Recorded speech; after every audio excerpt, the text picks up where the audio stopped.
Welcome again. It's the third day of the CZI annual conference, and it's been a whirlwind of conversations. And, we've got the big hitters, and we're bringing you the big hitters today. And we've got Dr. McLean Sibanda from South Africa, who's built entrepreneurial systems in South Africa. And we've got Doc Mungai, and you've been building, entrepreneurial ecosystems here and in Kenya.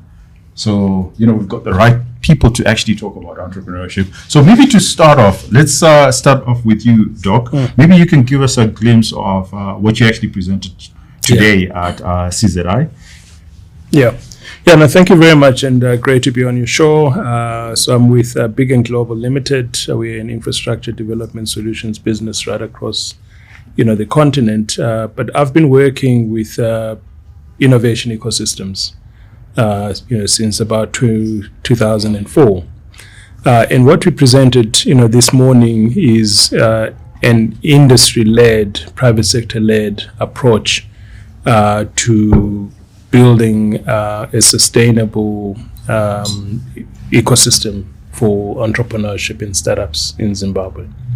And this is just looking at addressing some of the systemic, challenges.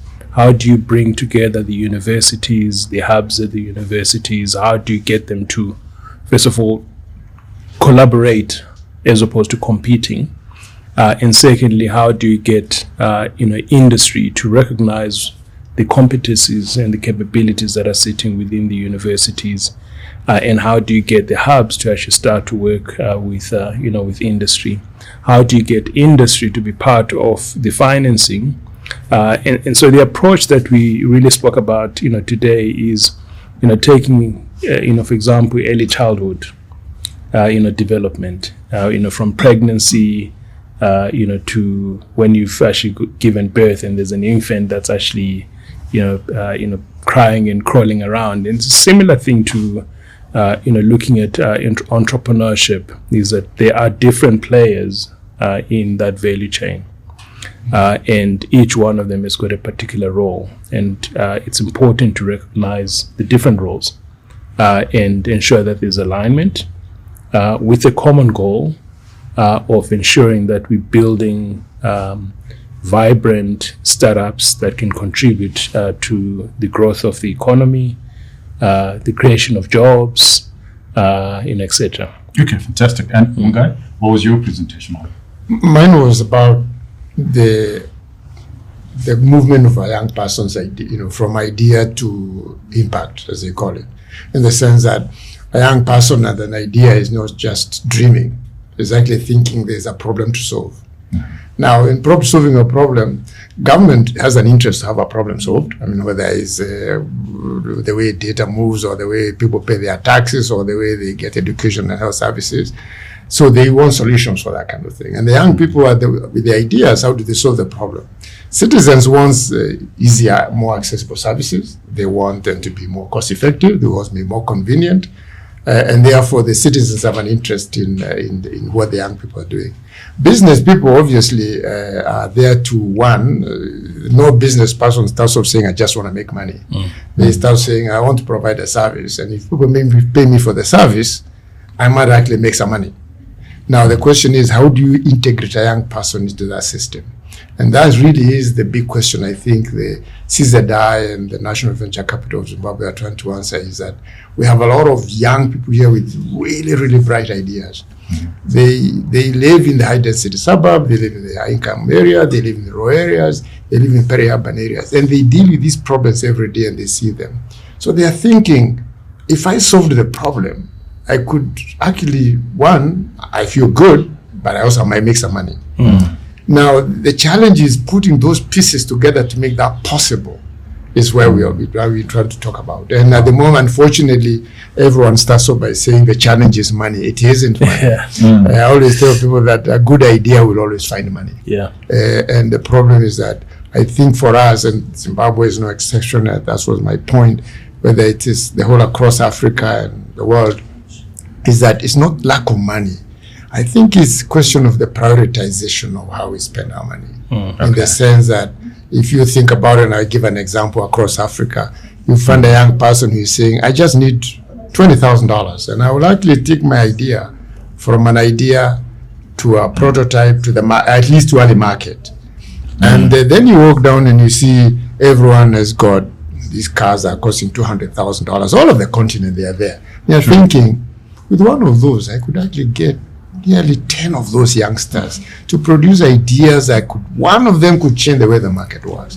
So we have to kind of, and that's why I was very excited to see government on the table, the venture capital. I was very proud of CZI that they actually say, our industries have this antiquated equipment. The process have changed. The technology has moved, but no one is helping them figure out. They are so busy trying to keep the lights on, because they have people who are depend on them to put food on the table. That they need help in thinking through it's almost like, how do I repair a wheel when it's moving? I need to continue producing, but I also need to change it, and that's very difficult. And I think the private sector needs to be commended for the work they are doing for trying to keep the lights on, but I think they need more help in making sure that as they carry on that task, others come on the table to make it possible for them to continue producing while innovating to produce cheaper, more relevant, more accessible products. And the final point we're trying to make is the last mile impact of these small guys. You think about it, if Delta didn't have small guys to get their product out there, they would be having a few big bottles sitting in their offices. These small guys, you call them SMEs, you call them startups. They are different names of different parts of the players in the economy.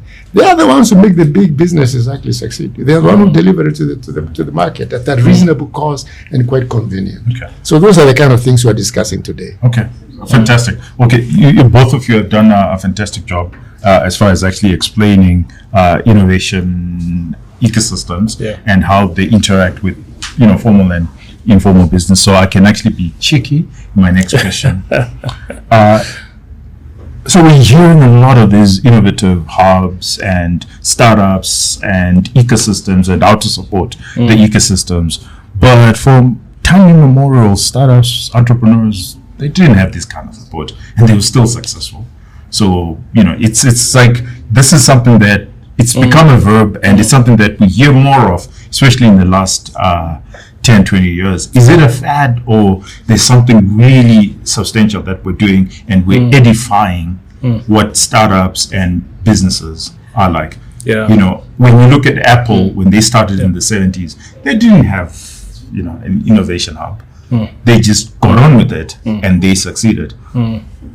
Yeah, so I think, if I reflect also, when I started working, the culture then was you get into the job, you work there, you probably retire there. And if you reflect over the years, that has actually changed.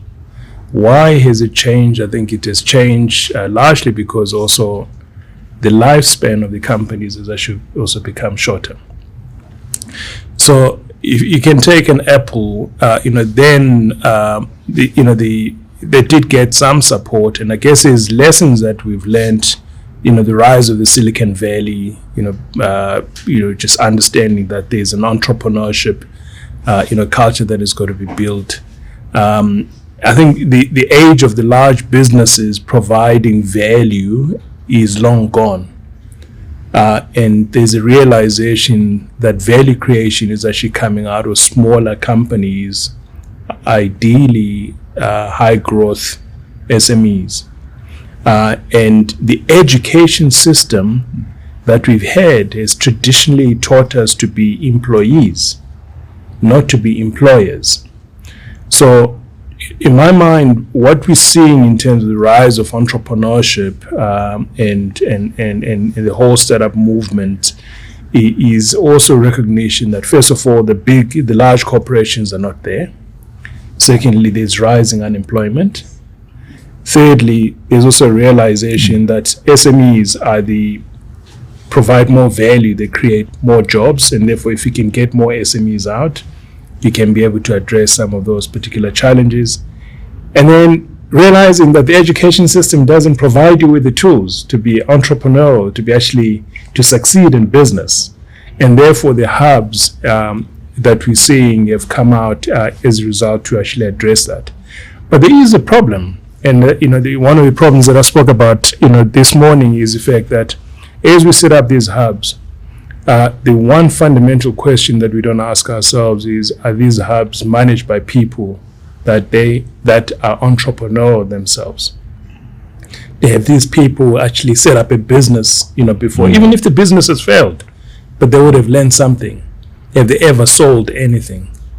And so we need to, it's important for us to have the support systems, but also it's important for us to have, the right people managing those, support systems. Good answer. And Mungai, because you've actually worked with, innovation hubs and systems right across Africa, same cheeky question to you. Steve Jobs didn't have an innovation hub, didn't enter into an innovation hub. IBM, when they were starting out, they didn't have any of these hubs. They just got on with it. Is there a real problem that we're trying to solve for when we're creating these innovative hubs, or is just a fad? It's just something that we currently are doing? Well, the society changes and times change. I think 200 years ago, a guy was sitting in his basement doing an experiment on electricity. 150 years ago, 100 years ago, Lonro was running a company that pens on a piece of paper. If you try to do that today, you will fail. So technology, society has moved on. Technology has changed. The way we do things have changed. The speed at which people are thinking and meeting. Before, I used to think, the World Bank would send somebody to India and to write a report. They type it, they send a telex, then they send 6 months or 3 months traveling by bus back to Washington. If you try to run an organization like that, when I can sit here, type a memo and send it and get a decision in the next 1 hour, you will fail. So the hubs are an integral part of the transition in society that's taking place. And very soon they'll also be out, because as you can imagine, after COVID, we started working from home. So the hubs, they are important because they allow young people to get away from being isolated. Because one of our fundamental functions, human beings, is social. That's why you got us here. Is that we feel that talking to each other, addressing problems, makes us feel like, we are part of a society. So hubs are going to be, unfortunately, they're going to continue, because we need the connect. Human beings need connection. So young people find the hubs important. They're able to actually collaborate. They're able to talk to each other. They're able to sound each other out. And we have done that right under the trees for the last, I don't know how long we've been on the continent as Africans, but we started under trees. We would talk about problems. We solve them out. We didn't have a computer, but we still solve problems. So the thing is that hubs are an integral part of the transition of a society from one phase to the next. And I don't know what the future is going to be like. And let's carry on this conversation. I think for now, you guys we need to feed you guys. So you guys need to go for lunch. And then why? This is much better to talk than eating.